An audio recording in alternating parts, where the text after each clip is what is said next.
In this video, we're going to be taking a quick look at this 65 watt charger for the DJI Air 3, Air 3S that was sent over to me to check out. I've got an Air 3 sitting behind me, so I'm going to spin around, plug this in, and give you guys a quick demo. Let's jump into it. Here's a close-up look at this charger. It's a 65 watt charger, guys. Nothing really special about that. What is special is that this is designed to have the same geometry as your Air 3, Air 3S batteries. As you can see, it is shorter, so when you put this into your charger case, it's not going to damage the internals of the charger case itself.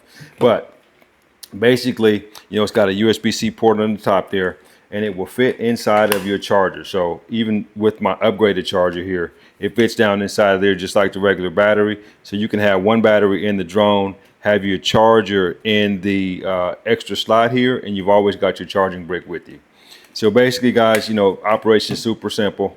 You're going to plug this into your wall outlet, plug your USB-C into it, plug your USB-C into your charger.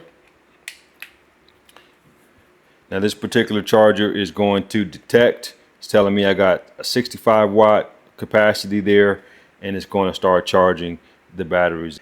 So there you have it, guys. If you're looking for a 65 watt charging brick for your DJI Air 3, Air 3S that's easy to transport and store, I highly recommend this option here. I hope this helps.